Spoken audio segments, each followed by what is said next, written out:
ಬೆಂಗಳೂರು ಹೋಟೆಲ್ಗಳಲ್ಲಿ ಅಧ್ವಾನವೋ ಅಧ್ವಾನ.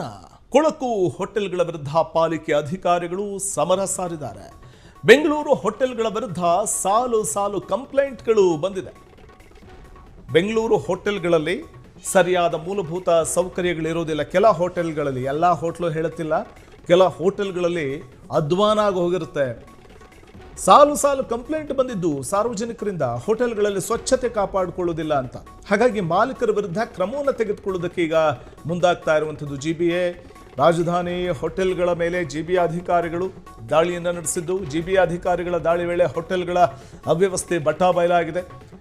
ಅಲ್ಫಾಜ್ ಹೋಟೆಲ್ಗೆ ಈಗ ಪಾಲಿಕೆ ಅಧಿಕಾರಿಗಳು ಬಿಸಿ ಮುಟ್ಟಿಸಿದ್ದಾರೆ. ಅಲ್ಫಾಜ್ ಅನ್ನುವಂಥ ಹೋಟೆಲ್ ಹೊಸ ಗುರಪ್ಪನ ಪಾಳ್ಯದಲ್ಲಿದೆ. ಅಲ್ಫಾಜ್ ಹೋಟೆಲ್ ವೀಕ್ಷಕರೇ, ಒಂದ್ಸರಿ ನೀವು ಫ್ರೀಡಮ್ ಟಿವಿ ಅಂತ ಕಣ್ಣಾಡಿಸಿದ್ರೆ ಈ ಅಲ್ಫಾಜ್ ಅನ್ನುವಂಥ ಹೋಟೆಲ್, ಅದು ಅಲ್ಲಿ ಸ್ವಚ್ಛತೆ ಅನ್ನೋದೇ ಇರಲಿಲ್ಲ ಅನ್ನುವಂಥದ್ದು ನೀವು ಗಮನಿಸಬೇಕಾಗುತ್ತೆ. ಹೋಟೆಲ್ನಲ್ಲಿ ಪರಿಸರ ಸ್ನೇಹಿ ಕ್ರಮ ಕೈಗೊಂಡಿಲ್ಲ ಅನ್ನುವಂಥ ಕಾರಣಕ್ಕೆ ಹೋಟೆಲ್ಗೆ 75,000 ರೂಪಾಯಿ ದಂಡ ಹಾಕಿದ್ದಾರೆ ಜಿಬಿಎ ಅಧಿಕಾರಿಗಳು.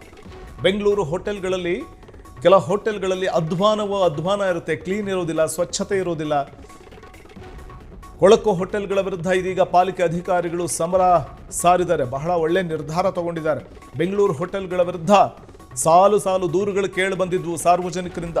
ಹೋಟೆಲ್ಗಳಲ್ಲಿ ಸ್ವಚ್ಛತೆ ಇರೋದಿಲ್ಲ, ದುಡ್ಡು ಮಾತ್ರ ತಗೋತಾರೆ ಅಂತ. ಈಗ ಸಾಮಾನ್ಯವಾಗಿ ಸಾರ್ವಜನಿಕರು ಹೋಟೆಲ್ಗಳಿಗೆ ಊಟಕ್ಕೆ ಹೋಗೋದೇನಕ್ಕೆ, ಒಂದು ಸ್ವಚ್ಛವಾದಂಥ ಹೋಟೆಲ್ ಯಾವುದಿದೆ ಅನ್ನುವಂಥದ್ದನ್ನು ನೋಡ್ತಾರೆ. ಸುಮ್ಮನೆ ಯಾವ್ಯಾವುದೋ ಹೋಟ್ಲಿಗೆ ಹೋಗಿ ತಿಂದು ಬರೋಕ್ಕಾಗಲ್ವಲ್ಲ. ನಮಗೂ ನಮ್ಮ ಆರೋಗ್ಯ ಅನ್ನುವಂಥದ್ದು ಬಹಳ ಇಂಪಾರ್ಟೆಂಟ್. ಪ್ರತಿಯೊಬ್ಬರಿಗೂ ಆರೋಗ್ಯ ಅನ್ನುವಂಥದ್ದು ಎಷ್ಟು ಇಂಪಾರ್ಟೆಂಟೋ, ಬರುವಂಥ ಗ್ರಾಹಕರಿಗೆ ಅಥವಾ ಒಂದು ಕಡೆ ಊಟಕ್ಕೆ ಅಂತ ಬರುವಂಥವ್ರು ಏನಿರ್ತಾರೆ ಗ್ರಾಹಕರು, ಅವರಿಗೆ ಕೊಡುವಂಥ ಊಟ ಅಷ್ಟೇ ಸ್ವಚ್ಛವಾಗಿರಬೇಕಾಗತ್ತೆ. ದೃಶ್ಯದಲ್ಲಿ ನಾವು ಗಮನಿಸ್ತಾ ಹೋಗ್ತಿದ್ದೀವಿ. ಆ ಡ್ರಮ್ಗಳೆಲ್ಲ ಹಾಕಿರುವಂಥ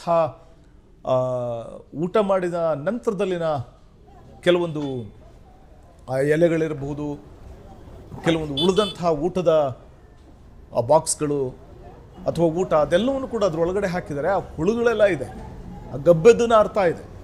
ರಾಜಧಾನಿ ಹೋಟೆಲ್ಗಳ ಮೇಲೆ ಜಿಬಿಎ ಅಧಿಕಾರಿಗಳು ನಡೆಸಿದಂಥ ದಾಳಿಯ ಸಂದರ್ಭ ಗುರುಪ್ಪನ ಪಾಳ್ಯದಲ್ಲಿರುವ ಅಲ್ಫಾಜ್ ಹೋಟೆಲ್ನಲ್ಲಿ ಕಂಡು ಬಂದಂತಹ ಚಿತ್ರಣ ನಿಮಗೆ ತೋರಿಸ್ತಾ ಹೋಗ್ತೀವಿ.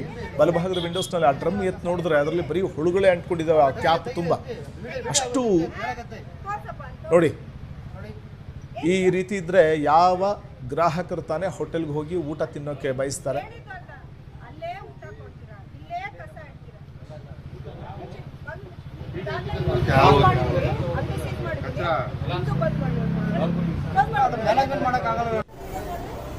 ಗ್ರಹಚಾರ ಬಿಡಿಸ್ತಿದ್ದಾರೆ ಪಾಲಿಕೆ ಅಧಿಕಾರಿಗಳು. ಸ್ಥಳಕ್ಕೆ ಬಂದು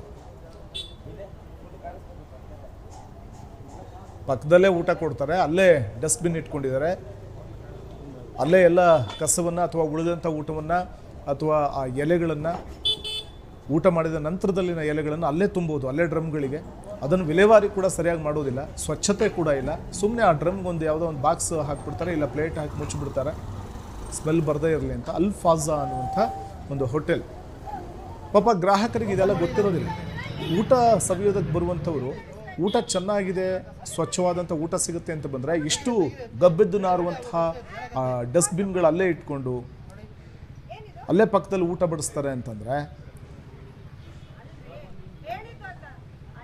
ಕೊಳಕು ಹೋಟೆಲ್ಗಳ ವಿರುದ್ಧ ಪಾಲಿಕೆ ಅಧಿಕಾರಿಗಳು ಸಮರ ಸಾರಿದ್ದು ಕ್ಲಾಸ್ ತೆಗೆದುಕೊತಿದ್ದಾರೆ ಆ ಹೋಟೆಲ್ನ ಸಿಬ್ಬಂದಿಗೆ ಮತ್ತು ಮಾಲೀಕರಿಗೆ.